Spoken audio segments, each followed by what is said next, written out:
Yes, guys, how you doing? Welcome back to the Spurs Talk Show. How are you? How you feeling? Have you felt any better overnight? Have you woken up this morning with any kind of a calmer mind? I haven't. I've been thinking all night. Well, we didn't get off the stream last night until it must have been nearly 2 o'clock in the morning. In fact, it was gone 2 o'clock in the morning. And then we spent another hour afterwards in the background chatting, all the guys on the stream. And yeah, I think everybody's really fed up. Everybody's really worn out. Everybody's really kind of asking reasonable questions, right? Park the agendas. There's a lot of agendas that are going on at the moment at Tottenham in the fan base, right? It's been this way for ages on YouTube, from everything from, previous managers that they didn't want sacked, therefore they're coming in with a negative stance on Thomas Frank that is now proving out. And so, people love to say, I told you so. People that were getting it on the short end of the stick, they were getting the kind of the sharp end of other people's opinions about you for having an opinion that's different to them. Or when that kind of opportunity presents itself to throw one back, you do. And that creates like a kind of toxic cycle of everyone at each other's throats all the time. At times it's coming across like people are almost celebrating their opinions more than they are celebrating the problems or the team itself, and it's really it's a really sad and poisonous environment. And I think that environment is also within the Tottenham Hotspur Football Club, not just the fans, but I think there is a massive problem, guys, a massive problem. And I wrote down a text. I put a WhatsApp message in earlier into my WhatsApp group. And I think it kind of summarized a little bit how I feel about it, right? And I think I said that there is a very dark cloud over Spurs right now based on impatience that stems from frustration, expectation versus reality around the perceived quality in the team and the perceived value in the ticket. And it stems from 6 years of regression from an artificial high under Pochettino. That I said it since, I think, guys, from the first moment that I started doing content 4 years ago, 4.5 years ago, something like that, 4 years ago. I don't know how long ago it was now. I said the first sort of major takes I had was the worst thing that could happen to Tottenham Hotspur was to get to the Champions League final and then not win it at the same time as you walk into a new stadium with £1 billion of debt. Because it fundamentally reset expectations to unreasonable levels. And every manager since has paid the price for the impatience and the unacceptability of the regression to the mean. If I always use the analogy, it's like if you bought Bitcoin at the all-time high and then you see it fall 50% in value. Do you resent Bitcoin, or does it mean that that Bitcoin is not a good asset, a good thing to own? I mean, I'm not trying to get into a financial argument, but sometimes people resent situations because they've got in at the wrong time, wrong place, or because they are personally feeling a certain way about something because of the environment in which they have decided to participate in it. And I genuinely do think that Pochettino period, when we finished second and third with a fantastic team and an up-and-coming manager, where the baseline before Pochettino came in was fairly low. Expectations were fairly low. We were a cup team that was on the up. The period from Martin Jol to Harry Redknapp, what he did, getting us into the Champions League, and then later Poch taking us through that progression, that procession to almost getting there at the highest level within the same 3-year period, a couple of kind of semi-title challenges for periods, Champions League final, and then from there, and then moving into a stadium that was, supposed to be the kind of final piece in the revenue generation jigsaw that allowed us to go, but no one really being clear as to how that was going to play out, right? Was it going to generate enough funds immediately to be able to then immediately throw the money to get us over the line when the opportunity was there? And then owners that didn't either want to spend the money or would make the argument that they couldn't spend the money because of covenants and because of the debt restrictions and all those things. And then since then, we've just kind of been just fallen backwards, haven't we? Fallen backwards at the same time as a really poor Arsenal team have made progression strides up. And what results is a toxic fan base where successive managers have come in, and when they get the heat, when they receive the pressure of a fan base that is like furious with the fact that we're paying top money for top tickets in a top stadium, but we don't have the furniture to be able to compete, and a lack of willingness to appreciate those kind of variables, and the fact that you're not in control of your own destiny 100% of the time in football. Other things can come up. COVID, other teams getting new owners that have obscene wealth resources, and shenanigans with PSR and FFP that don't seem to have any kind of, any point in their existence at times. All of those factors result in this energy that I think it's really toxic at Tottenham. It's really toxic. And then you look around and you see other teams that are doing things like Brighton and Hove Albion. Like, what a lovely little team, lovely environment. It started with Graham Potter and then De Zerbi, who I'd love to see, but I think De Zerbi might be a solution because he's just a little bit. He probably thrives in that poisonous atmosphere, thrives in that toxicity. That's kind of his environment. So he might be a solution. Another solution might be that there needs to be a great reset at Tottenham Hotspur. Whether that means new owners, but new owners will come in with new expectations as well. If those owners happen to look like, money bags, then they'll also have unreasonable expectations in short-term, viewpoints, short-term from the strategy of the owners. They'll expect, miracles very soon. And also the fan base will expect, we've got Shake, Daddy and Shake, Rattle and Roll, have we? Okay. Then I need to see Declan Rice's immediately. I need to see Adam Wharton's immediately. I need to see Rodrigo's immediately, all of those things. And of course, there's the other variables again. For every top player that you need to come into your club that can make you close the gap on the teams above you, those teams are also looking at those players and also, want to acquire them. There's no secrets left in football. The data management model that now everybody seems to employ means that, again, you have to pivot to this world of picking up every 17-year-old that shows one iota of talent, because you can't compete for the 26-year-old world-class players because everybody else above you in the pecking order is also looking at them as well.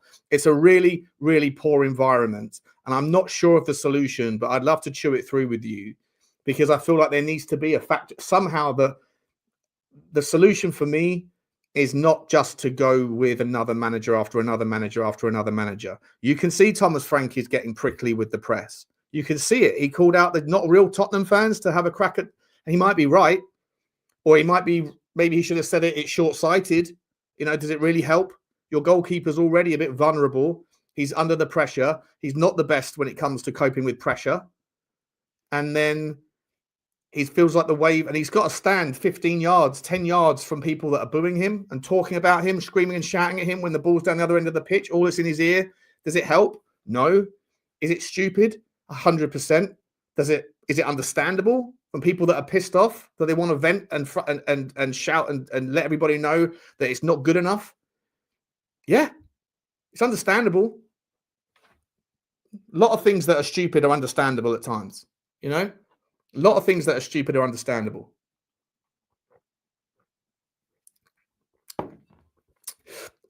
I think one of the things that the club needs to do, and I haven't said this before, but I think in this environment, it's becoming a little bit more apparent to me. I think one of the things that the club could do in order to bring expectations down around where we're at and explain that we need to rebuild, right? It is a rebuild, but not just like a rebuild of the team. We've got some young players that might become superstars, but they're not ready yet, clearly, right? There's too many inconsistent performances from players like Pape Sarr, players like Berghvall, players like Archie Gray, players like Destiny Udogie, players like Jed Spence. There's talent for sure in all of those players.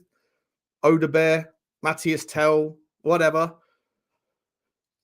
but they're inconsistent because they're not polished. They're not there yet, right? So one of the areas that I think that the club could make a very reasonable approach here is to lower the expectations, is to essentially cut the price of tickets in half.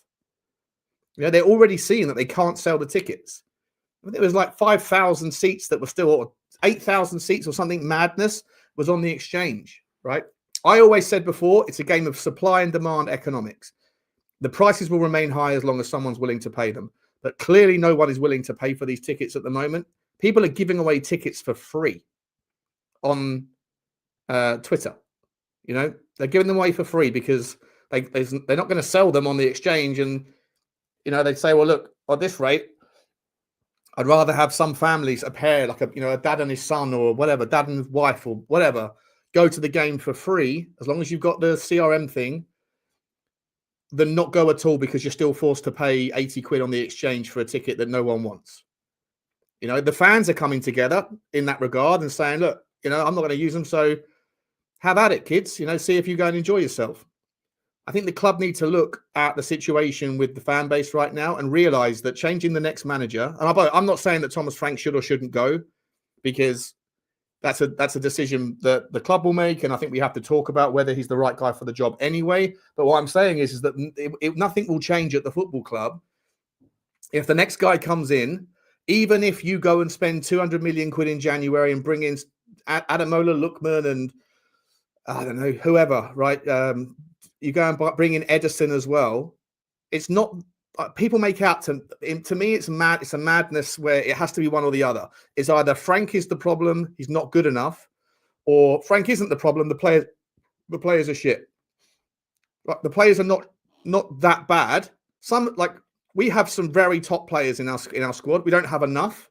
We have a kind of a level depth in our team that makes it difficult to decide who your best midfield is, because there isn't that much between Bentancur, Pape Sarr, Berghvall and Gray, right? It's not like you have a world-class player here, a young player with absolute potential here, a mediocre player, and then a kid that's no good, right? You don't have, it's not like you have this obscene talent followed by weakness. It's kind of like a C+, B- kind of level of squad depth throughout, maybe a B+ level of squad depth. We haven't got any A-star students, right, in our team. We definitely need them, but that doesn't solve a tactical dilemma of why it is that we still haven't fixed, you know, despite we've been building the foundations of the football club. Spent the last 10 weeks, people that were on the Thomas Frank can do no wrong train, explaining away the reason why there's no creativity by saying we're fixing the defense first. And yet we're still conceding the same types of goal in every single game. The template was set in the PSG match, and it hasn't been plugged at all. And in some of the games where we conceded 1 or 0 goals, we could have conceded 4 or 5, let's be honest. So we haven't fixed the foundations. And then whenever we do throw more caution to the wind, for me, I think that the fact that we keep pivoting and twisting and tweaking our midfield options and telling them to float around and go wherever, if one of you goes here, the other one comes in. I had these concerns around Ange Postecoglou when he said the framework of the team doesn't change, but how it's applied, I'd sort of abdicate the responsibility of telling players how to play, let them figure it out. And so that's a wavelength conversation where under Ange Postecoglou and Thomas Frank, under this current weird 4-diamond thing we're doing, where you have to be on the right page with your player. You have to have relationships where you understand where he's going to go because you played so much with him. You know what he's more likely than not to do. How are they ever going to achieve that when you're playing different iterations of our midfield and our attack and our wings and our formation every week, when at the same time we're playing twice a week with 2 days traveling, 2 days rest, and 2 games? Where are the hours on the training ground for these guys to understand each other's games? And on the training ground, whenever I see training videos, it's largely a game of like one touch. I don't know what the game is called, but where they just kick the ball in a circle and the guy in the middle's got to chase it down. I don't really see that much in the way of tactical situations. Maybe that's by design because they don't want other clubs seeing what you're working on. I don't know. I've never been to to Tottenham's training ground before, but like there's a lot of problems at Tottenham Hotspur. And yes, some of them are in the personnel. Yes, some of them are the managerial tactics. But playing at home and having 4 wins in 2025 or 4 wins in 2025 is completely unacceptable for a team like Tottenham Hotspur.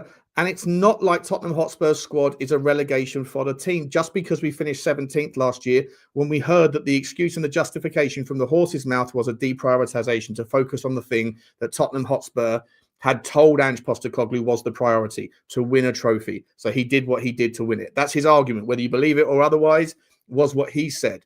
He didn't sit there and say that we're a relegation level squad. And we won the Europa League, by the way, right? The Europa League is a decent competition. This team has players in it that that several top teams around the world would go all out to get hold of. Pellegrini would walk into most teams in the Premier League, in my opinion. Maybe not yours, but mine. Kolo Muani was a 90 million euro player a year and a half ago. Kudus. Everyone was delighted with him. Xavi Simons. I'm hearing people now tell me that Yeremy Pino is a better player than Xavi Simons. He's not a better player than Xavi Simons.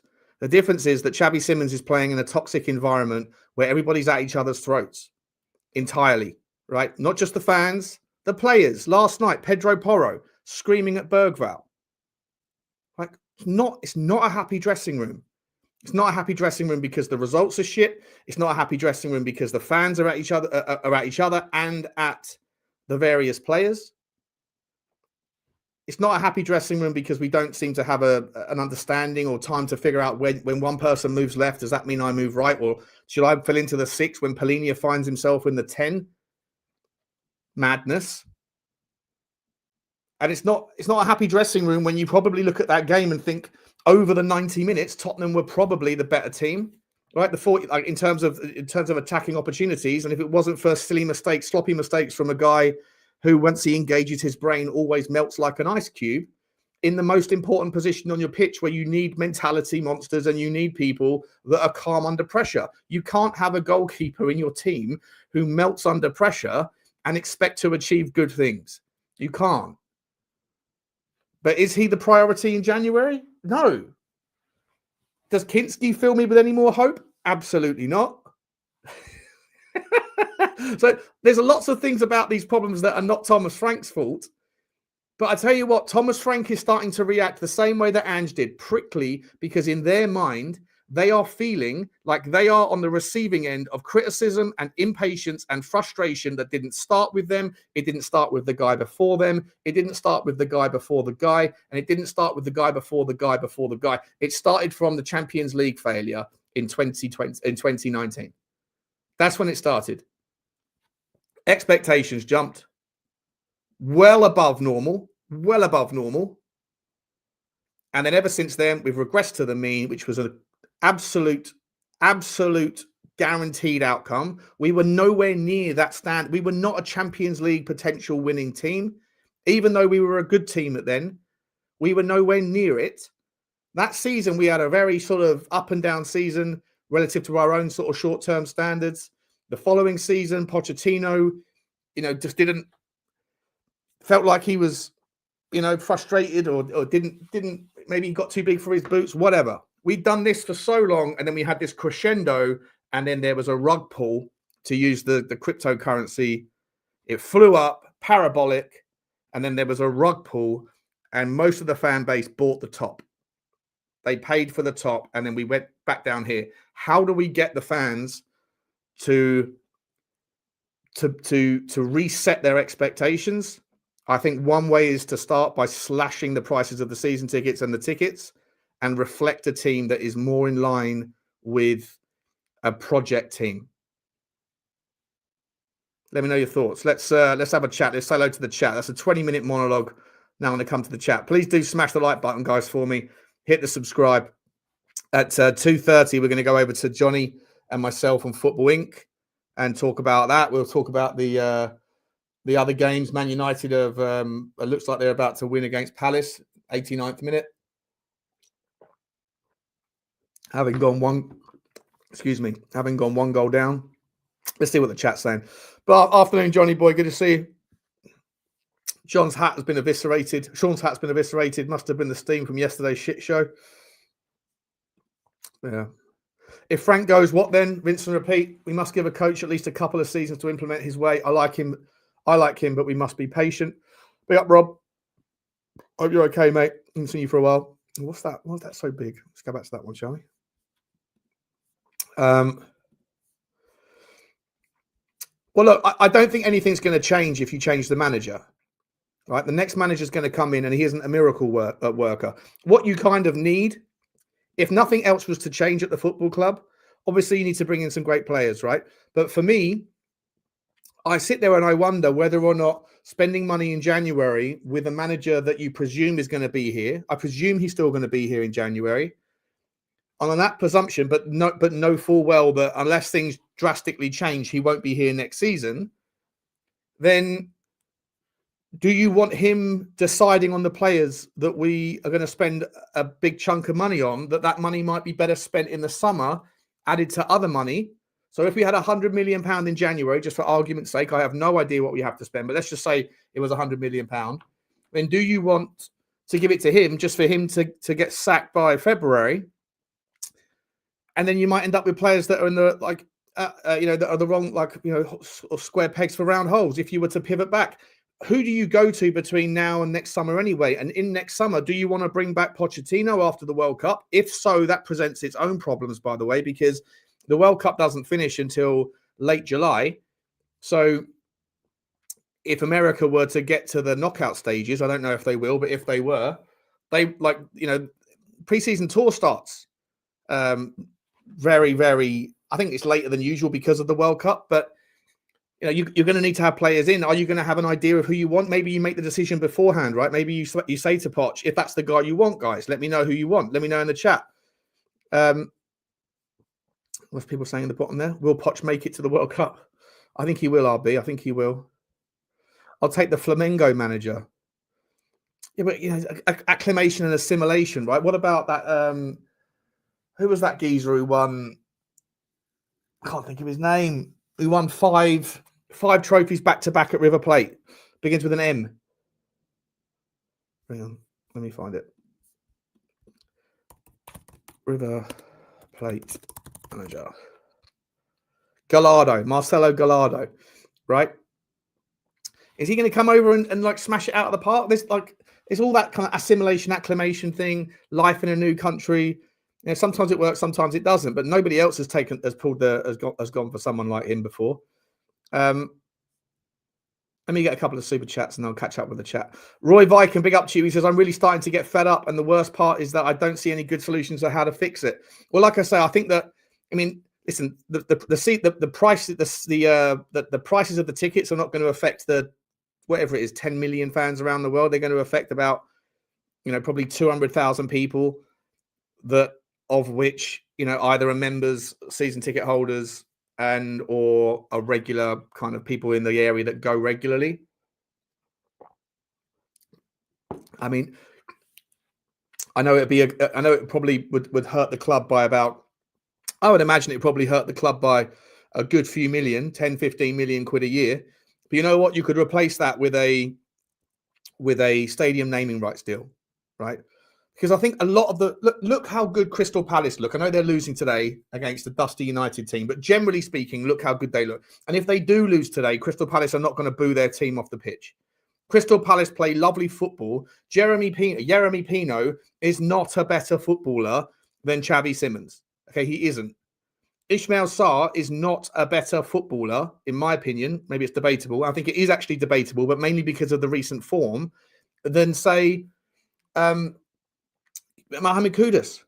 Jean-Philippe Mateta was nowhere. He was a nobody for until the season before last, or last season. People think of him now as like a world superstar, but he's playing that way because there's an environment at Crystal Palace that is enjoyable to be around. Like, they're a small team that are building something. They won the FA Cup. They won the Community Shield. They seem to have Liverpool's number. They can play good football. They have a manager that they trust that comes with gravitas. There's everything. There's like that positive momentum, and there's wind in the sails. And even if they do lose the game here and there, like, people just sort of dust themselves off and go, okay, we're Crystal Palace. It's going to happen. Brighton, similar sorts of things, right? Sunderland, how long will that last? I don't know, but there's a fresh wave of optimism in that environment. At Tottenham, It feels like we are walking into a ridiculous headwind. And that headwind is, for me, expectation versus reality. And I think it, like I said before, I think it started in 2025. So how do we change the wind? How do we get the wind? If not to get into the sails behind us, at least get it off our face, at least get it from like a side wind so that we can make some sort of progress. And I think that maybe you could make that sacrifice, right, of the revenue, and then let the club know, let the fans know, look, it hasn't been good for 6 years, right? It hasn't been good. Yes, we won the Europa League, but that kind of papered over a hell of a lot of cracks, you know, and we've regressed since then. You know, a lot of people, myself included, were hoping that there was going to be some catalyst that come from the Europa League, where players like, you know, Archie Gray, Micky, Berghvall, these young guns that they're 18, 19 years old and they've won a Europa League. They walk with a strut, right? They have this obscene confidence now because fuck you, I'm a Europa League winner as a teenager. Not many people can say that. Hasn't worked. It hasn't worked at all. You know? And Ange wasn't the solution either, by the way. For those people that are on the Frank out train and saying, bring back Ange, he wasn't the solution either. He wasn't. He wasn't the solution. I'm not sure Thomas Frank is. I don't think he is either. I don't think he is. I don't think he'll have the patience to build a 7-year project. He took over at Brentford when they were in League One, I think it was, and he built them up slowly amongst a team that had no expectations. And it was gentle progress. Whereas Tottenham are walking into a gale force wind, a hurricane of expectation that really shouldn't be there. You know, because of this false position, a false dichotomy of where we were in our minds following that unbelievable Poch run. You know, and if Poch comes back, does he really have the stones to do it again? He hasn't really impressed at Chelsea or at USA or PSG. He hasn't done anything, right? He looks a little bit bang average. Does he come back in to the same environment? It's not the same environment as it was when he started. The environment at Tottenham then was sort of like the environment at Crystal Palace now, or at Brighton now, a team that's doing this. And you figure it out, and you've got this young, exciting brand of football with young, exciting talents that are sprinkled in with some absolute superstars that we didn't know really about then, which is obviously Pochettino's, you know, saving grace. Harry Kane, the free kick against Villa that saved his job. And everything else was history. You know, it's not simple. It's not simple. But if you slash the season ticket price, if you get rid of the prices and you make some sort of obvious statement that says, look, you know, we understand where we are. We understand you're frustrated. And as a consequence of that, you know, we need to stick together. We need to bring everyone together and recognize that there's a process and a project that needs to play out. And this is the guy we're going to go with.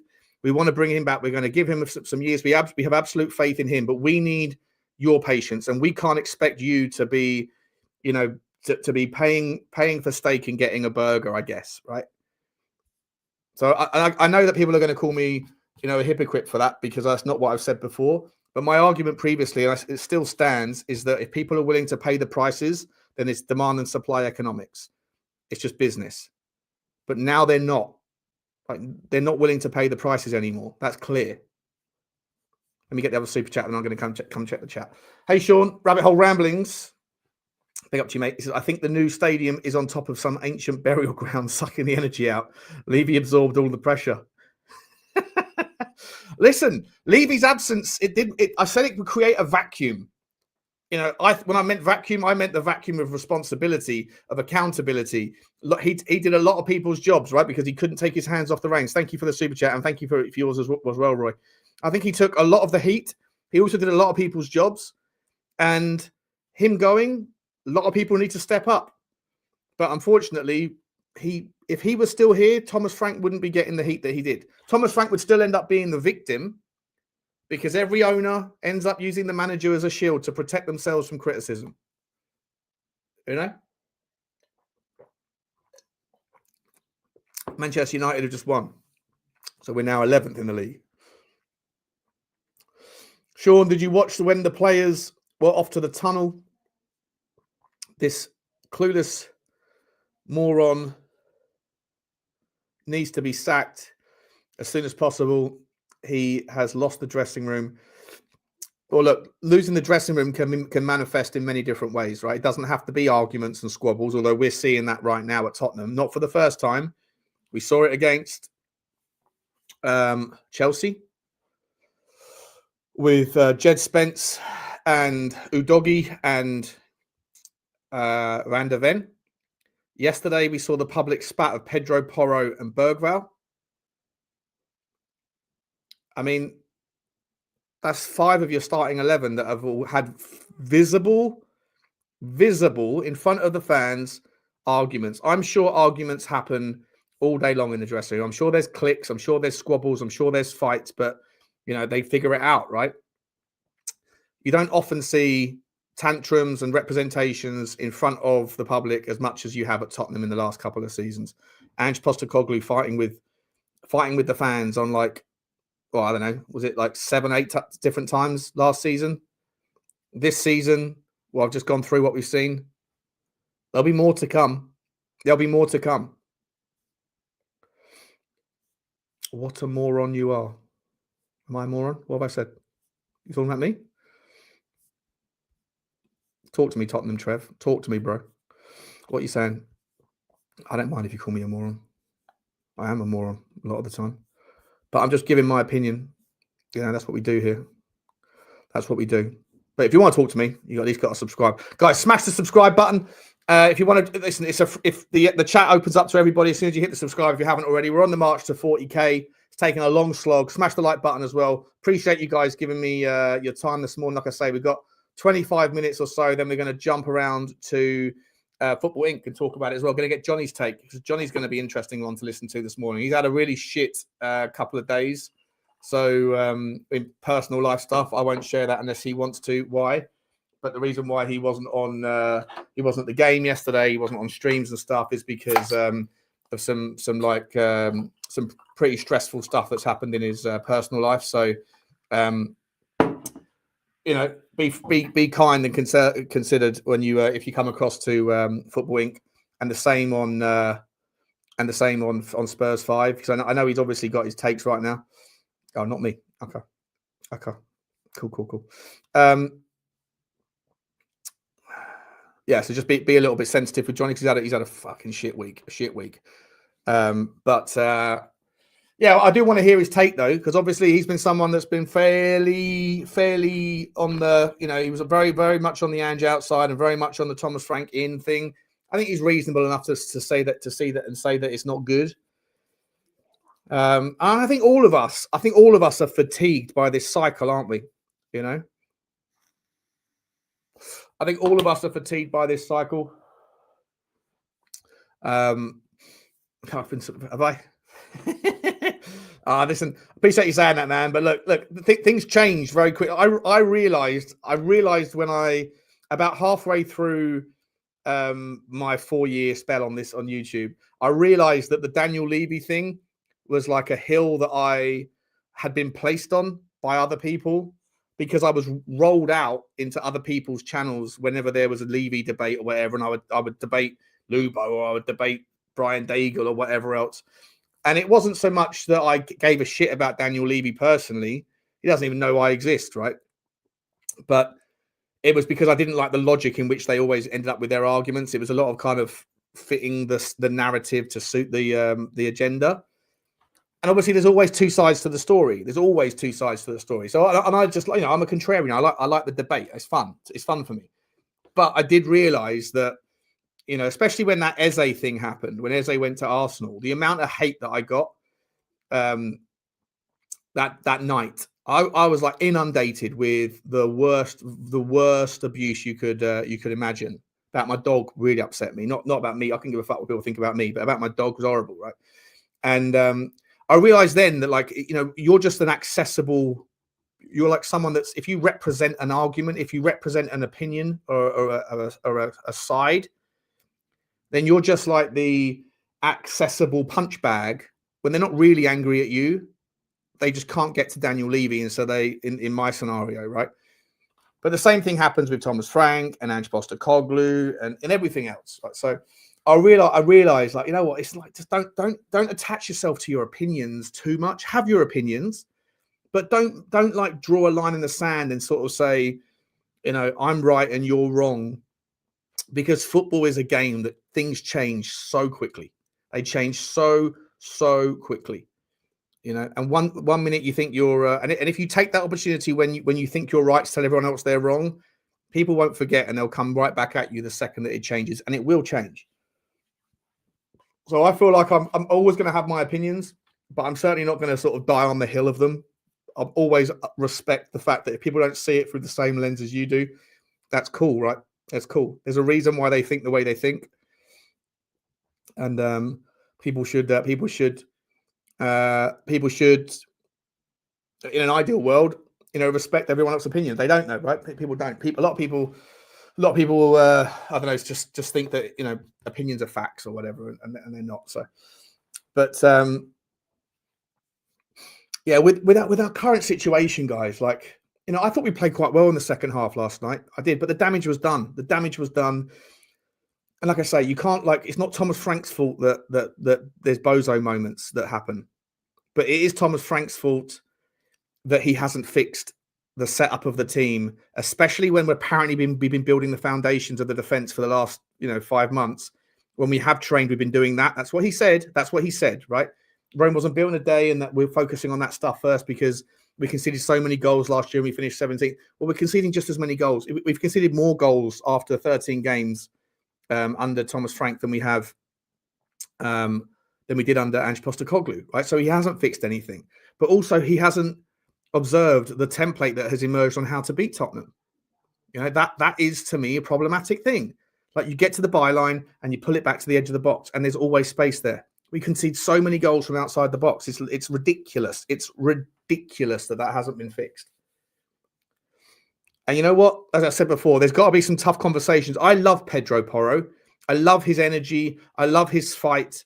I love his big teeth in his mouth. Right? I've met him. I think he's just a bundle of energy, and he's like when things are good. And I went to Luton. I remember when we were 1-0 up, and he smashed the ball out into us, and he sits there and sort of cheers in front of me 5 feet away. I love everything about his character and his energy. But I've got to be honest. Where we are at, he is a luxury that Tottenham Hotspur can't afford to have. He's a sort of player that could play in a different system, or he could play in a different club, like a Trent Alexander-Arnold type of player, right? He's a sort of B-Tech Trent, isn't he?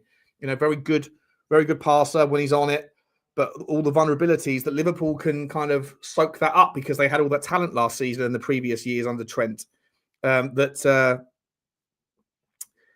could soak that shit up and still utilize his value. We can't do it because he's targeted in every single game. Every single game he plays in, he is targeted.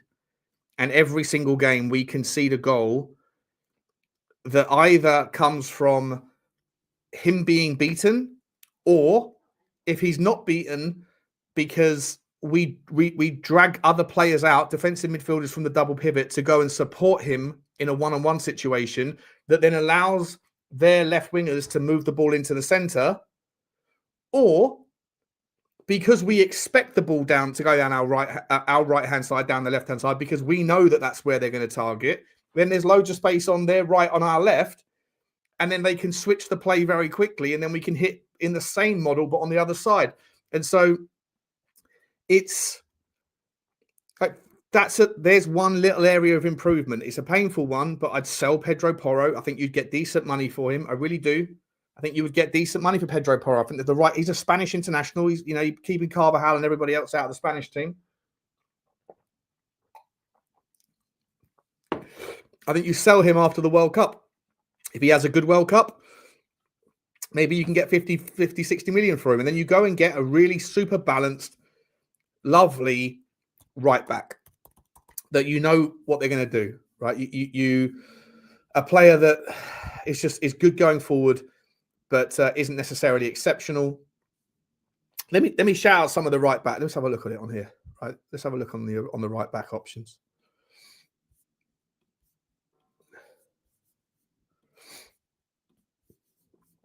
These are all the right backs in the world, right? So I've just filtered by right backs. Let's probably assume that we're not going to. No, I won't do that. But let's just have a look. So you're never going to get Hakimi, Valverde. He doesn't really play there, but never going to get Trent. You're not going to get Ben White. Not going to get Frimpong. Not going to get Nunes. Look, there you go. Pedro Porro is the 1, 2, 3, 4, 5, 6. Officially, according to the valuations at least, he's the 7th best right back in world football. You know, this is what I say when people say our squad is terrible. It's not terrible, right? It's not terrible. Pedro Porro, Romero, Micky van der Ven, like, it's not terrible at all. But yet we still concede as many goals under a defensive system as we did under an offensive system under Ange Postecoglou. He is targeted because we're not good enough in possession that we don't get transitioned on. If we were to have an unbelievable passing midfield system that was stable, that understood their roles, that learnt their game, that wasn't tinkered with and tweaked every week, and you could get your passing stats in a 90-minute game across your team to 93%, 92%, the sorts of levels that Chelsea had. PSG had a 94% passing completion ratio against Tottenham, over 600 passes or 580 passes or whatever it was in that 90 minutes. 93, 94, 95%. Unbelievable. Unbelievable. Tottenham's average passing rate is like at 82%. We give the ball away far, far, far too much. If you keep the ball, then someone like Pedro Porro could probably thrive, but we can't. And so how do you fund enough money to be able to make something like Pedro Porro work in a Tottenham system? It's going to cost 250 million quid to rebuild that midfield, or 200 million quid to rebuild that midfield to be able to level up in that regard. And even then, it's going to be difficult because you don't have the draw. Why would these players want to come to Tottenham right now? So let's have a look. Reece James, never going to come. Disasi, I mean, he's a disaster class. I've got no idea why that guy is valued at 40 million quid. He's a terrible footballer. Rico Lewis, never going to come. Malo Gusto, I don't rate him particularly, but he's a decent enough player. He is a decent enough right back, Malo Gusto. Be interesting actually to see. Now that Reece James is being moved into a DM role, maybe Gusto is going to stay, but you wouldn't buy him from Chelsea anyway. Curtis Jones, not leaving. Livramento, don't think he's going to leave, but if you could get him, if you could get Livramento from Newcastle, he's the sort of right back you need. He's a fantastic player, young as well, right? 23 years old. Mosquera, we could have signed Mosquera in the summer. He's a centre back. He can play on the left-sided centre back. He can play as a right back or a right-sided centre back. Marcus Llorente, he's a bit old now, I think. I think Llorente's about 30, 29, 30, something like that. Mats Weefer, I mean, we were talking about him on the Spurs Talk Show 3 years ago, went to Brighton. Conrad Lima, what a player. Conrad Lima's an unbelievable player. We were talking about him 4 years ago as well, weren't we? When he was at RB. Matty Cash, balanced right back, can get forward, doesn't let you down, got that bit of nasty. Stanisic, he's not going to. He wouldn't come. What a player he is, by the way. Aaron Hickey, I mean, fucking hell, Aaron Hickey, gee whiz, is that what we're doing here? Wesley Fofana, more of a centre back. I'll tell you what.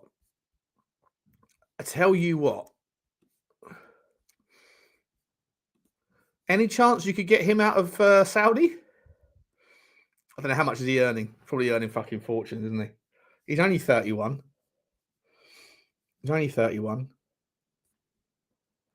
Another super chat here. Daniel Field started the super sticker train, and we love him for it. Choo choo. Choo choo. Anyway, look, the right back situation is not easy, right? It's not easy. You're probably going to have to go and find someone who's like, a kid somewhere. Or you go for an older person to come in if you want to do it. But I definitely think that Tottenham need to get a different right back option or a different left back option, and you play Jed Spence more. But I think Jed Spence is overrated, to be entirely honest. I don't think Jed Spence is all that. I think he's good. But I don't think he's great. Cancelo is sus defensively as well. Yeah, that's a good point. That is a good point. That's a good point, guys. Good point. No toppings tonight, love. I spent it on the choo-choo train. Yeah, 100%. Listen, I think probably what the answer would be, at least in the short term, is to go and focus on a left back, right? Let Jed Spence do Jed Spence on the right. I think there's players out on the left back side that you could. He's probably an easier position to go and fill, right? Like Anthony Robinson. Go and get me Rico Henry from Brentford. If he can stay fit, Rico Henry's a baller, super balanced, fast. He's got a lovely left foot on him. Cross. He can connect the dots and he's balanced, very very balanced. I'm a big fan of Rico Henry. You're not going to get Tyrek Mitchell. Well, you might get Tyrek Mitchell, but he's never going to. Or you could play Mickey van der Ven on the left side, 100% Jessica. Or you could do that, couldn't you? Right? But then you need to go and get a massive centre-back, a big name centre-back. I'm not talking about Vuskovic. I'm talking about go get me. I mean, there's loads out there. I mean, we're linked with Gleison Bremer at the moment. I take him. Yeah, Lewis Keane Lewis. What's his name? Michael Lewis Keane or something. Michael Keane Lewis. Yeah. Let me ask you this, guys. Who are you?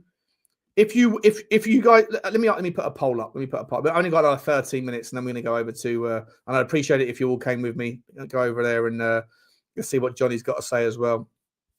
Let me do a poll.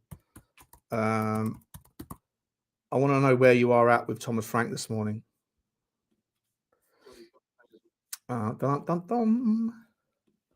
As of this morning, Frank in, Frank out. Let me know what your thoughts are on that one. Because I don't listen. If we were to sack him today, this morning,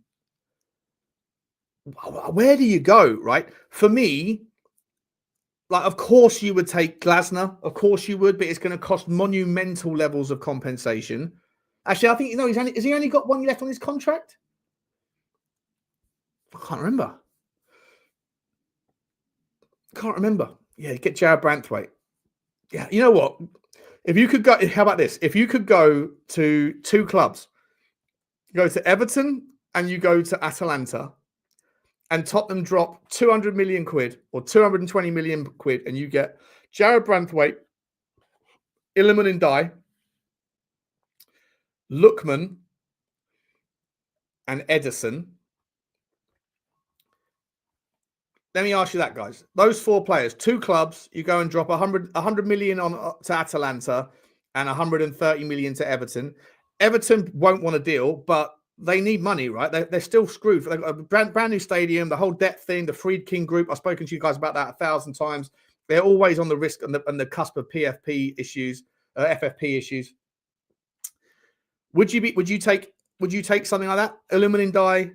So you could sell them Johnson, give them Johnson, right? Give them Johnson in the make it, bit of a scratch back thing. Johnson would go to Everton, probably do well for them. The way that they play, he'd suit their system, and he's got a lot of output.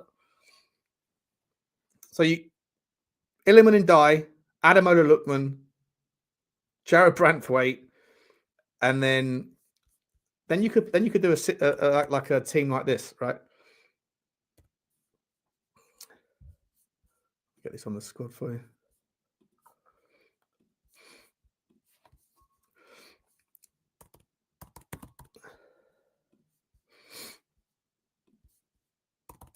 Romero, Branthwaite, Van der Ven, Porro, Polinia,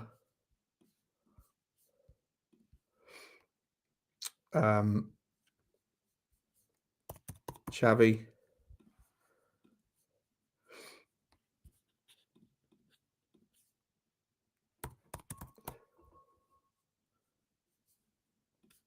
how do you spell his name? E-N-D and die. There we go.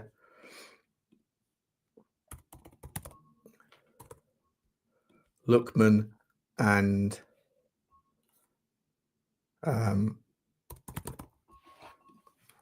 right. Let me change that formation. How do I change the formation?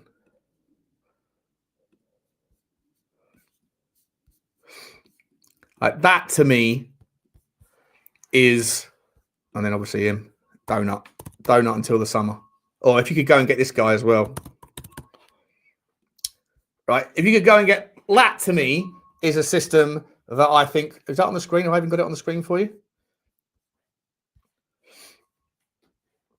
But that, and I'm saying, right, so that's the starting point. If you can make Kolo Muani permanent, I rate Kolo Muani, but I think he's a really nice player. But apart from that, you've also got a second string there that can also like filter in, right? So you're still going to have, I think Bentancur should go personally. I don't rate him, but you could bring in Decky. You've got Maddison. You've still got Kudus. You've still got Odebear. You've still got Solanke. Hopefully Richalison will be gone. You've still got, Udogie. If you need to, you can move one of the defenders across. You still got Danzo. You've got Vuskovic coming back. I don't mind that at all. I said it before. I think we should opt a 4-3-1-2. So like this, obviously like that, but then change the players. Yeah.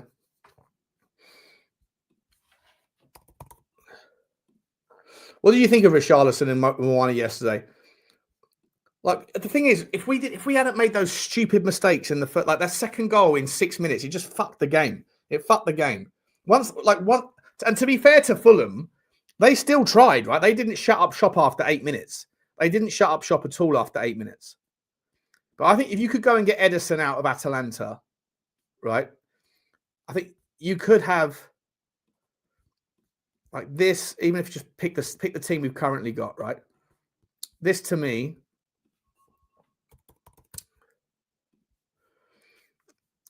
if you could go in January and get those two out, get rid of him, bring back in Udogie,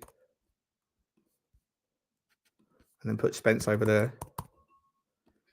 But even just that team looks a hell of a lot better. A hell of a lot better to me.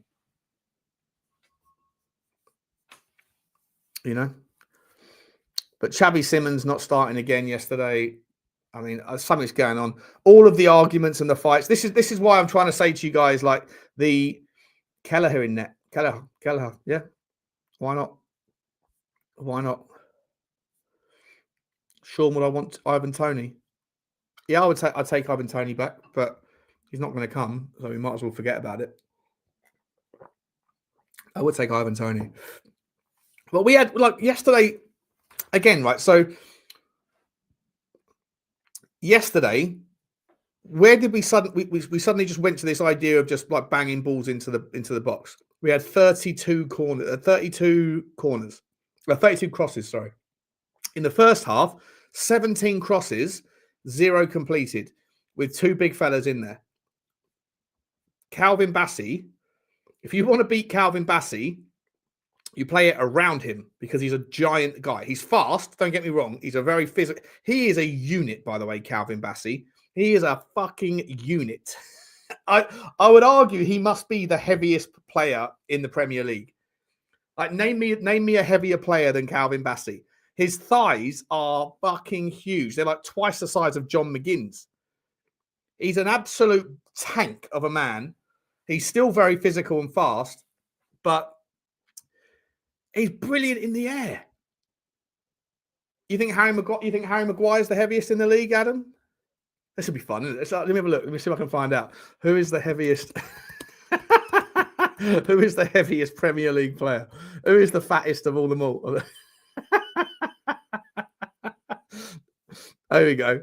It's just the top 10 heaviest Premier League players. Harry Maguire's 100 kg. Oh, wait, when was this list? Nah, that can't be right. Harry Maguire's 100 kg, is he? 100 kilograms in stone. How much is 100 kilograms in stone? 15 and a half stone. Gee whiz. All right. How heavy is Calvin Bassey?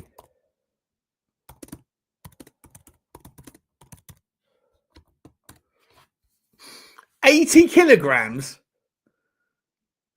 No way.